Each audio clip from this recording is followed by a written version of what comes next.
everybody, welcome to my channel. Today I'm going to be discussing contemporary novels I hope to be reading this summer. As we all know, certain genres have certain seasons that they are just very popular during, and the contemporary genre is extremely popular in the summertime. And me being a person who doesn't really gravitate towards contemporary novels as often as I do other genres like historical fiction or fantasy or sci-fi, the summer is the time of the year that I delve into the genre that I usually wouldn't. So I get to save up a lot of the contemporary novels that have come out this year for the summertime, and some of them are feel good, some of them talk about such important issues that are happening in our world today, and others are just so dang funny that you are cackling while you're reading them, and it is such a fun experience. And I have a little bit of all those types of books in this pile right over here. So let's get into the video and get started. The first book I am so excited to read, and sadly it is not out in the US just yet, but you can get it on bookdepository.com because it's out in the UK and they'll ship it to your house for free. And this book is by an amazing human being named Laura Steven, and her book is called The Exact Opposite of Okay. So this book talks about the serious issue of slut shaming, and it all starts off with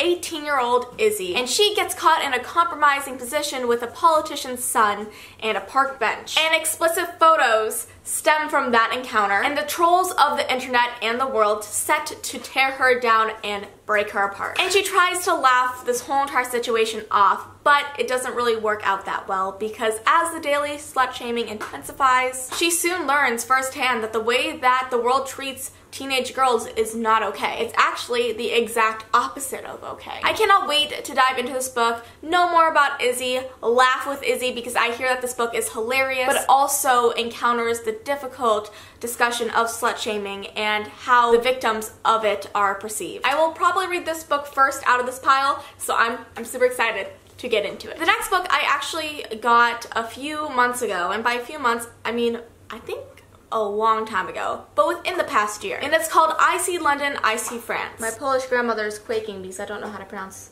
this author's last name. By Sarah Mlyanowski. This book follows the story of 19-year-old Sydney, and she has the next 4.5 weeks mapped out to go and travel Europe with her best friend Leah. And they have such fun and adventurous plans to go and pursue while in Europe, but those plans do not include Leah's cheating ex-boyfriend showing up on the flight to London, and Sydney falling for her best friend's boyfriend's friend who is along for the ride. I hope that made sense. All the while, Sydney has to monitor her mother's mental health through text while she's out and abroad. So there's lots of crazy things happening on this trip that everybody has to handle, especially Sydney. So excited to see how this story is gonna play out, especially in a situation like this, because it seems a little stressful. So I'm excited to go along for the ride. The next book I plan on reading towards the end of the summer, because the movie comes out in October, and I just saw the trailer for it, and it literally gave me so many goosebumps, and it's talking about such an important issue in our society, which is police brutality. I think you guys may know what book this is. I have not read it yet,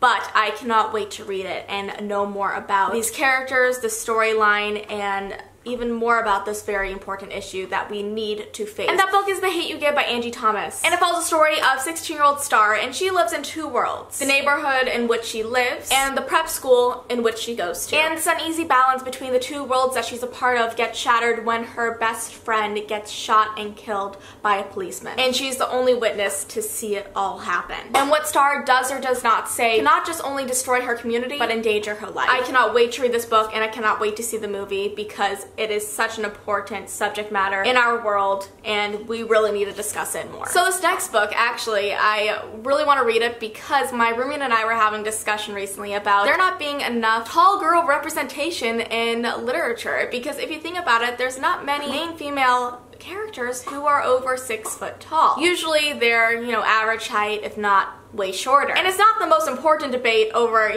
diversity in literature whatsoever, but I think it's interesting because there aren't many female main characters in novels that are super tall. My roommate is super tall. I'm not super tall, but my roommate is, and that's what really stemmed this conversation, being like, hey, that's really true, there isn't. But when I tweeted that out, I asked for recommendations for books with tall main characters, and one of them popped onto my radar that I had on my bookshelf and that I'm also really excited to read. So I'm going to be putting it into this video because I hope to be reading it this summer. And that is Ramona Blue by Julie Murphy. So Ramona stands at over 6 feet tall with unmistakable blue hair. I like this chick already. And she knows 3 things. She likes girls, she's devoted to her family, and she is made for more than the small town that she lives in. But life tends to throw a lot of things at her, and that is a flaky mother, a pregnant sister, a father who thinks that she should be the head of the family, and then multiple jobs on top of all that. So when her childhood friend Freddie returns from being away, it's a welcome distraction. And they bond over swimming, and so as Ramona ends up falling in love with a sport, she also notices that she kind of likes Freddie too, more than just a friend. So with these growing feelings, she has to question her sexuality. What if she doesn't just like girls but likes boys as well? Or is it all just a fluke? Either way, Ramona will discover that for her, life and love are more fluid than they seem. I cannot wait to read this book, guys. It's probably going to be the second book I read after the exact opposite of okay. So Ramona, I'm coming for you. Your water, your issues, and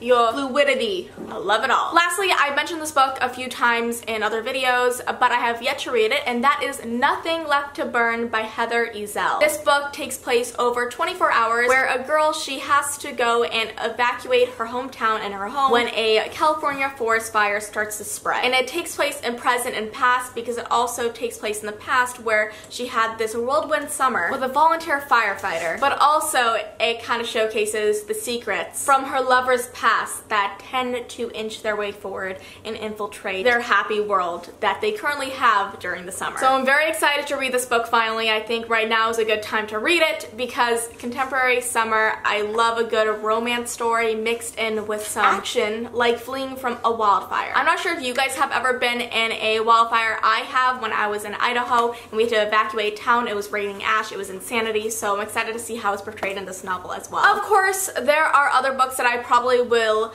add into my contemporary reads pile and whatnot, especially new adult/adult romance novels that take place in our modern contemporary time. But as of right now, this is my list. I hope you guys enjoyed it. Let me know what are some books that you are looking forward to reading this summer as well. I would love to know. And just so you guys know this information, I have my paperback copy of ZENITH, which has a new cover and everything, coming out on July 31st. So go and pre-order your copy right now. I'll be linking it down below so you guys can read that this summer, even though it's not contemporary as well. So guys, with that being said, thank you all so much for watching, and I'll see you next time. Bye!